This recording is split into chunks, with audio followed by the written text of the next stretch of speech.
নির্বাচন আসলেই দেখা যায় অন্যরকম এক চিত্র। প্রার্থীরা দেদারসে টাকা ঢালছেন, ভোট কিনছেন। নেতাকর্মীদের মধ্যে কোটি কোটি টাকা বিলি দেওয়ার নজির রয়েছে আমাদের দেশের রাজনীতিতে।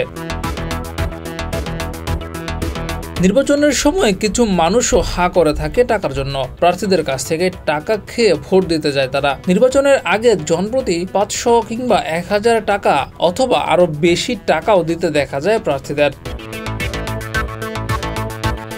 তবে এবার একজন সংসদ সদস্য প্রার্থীর নির্বাচনী ব্যয় ভোটার প্রতি 10 টাকা হার নির্ধারণ করা হয়েছে। এর বেশি খরচ করলে ওই প্রার্থীর বিরুদ্ধে আইনানুগ ব্যবস্থা নিতে পারবে নির্বাচন কমিশন। আসন্ন ত্রয়োদশ জাতীয় সংসদ নির্বাচনে এমন বিধান রেখে গণপ্রতিনিধিত্ব আদেশ সংশোধন অধ্যাদেশ 2025 জারি করা হয়েছে।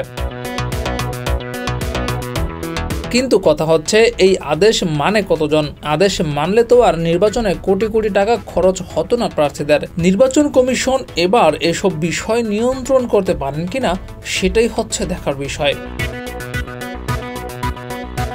জিয়াউর রহমান, যুগের চিন্তা।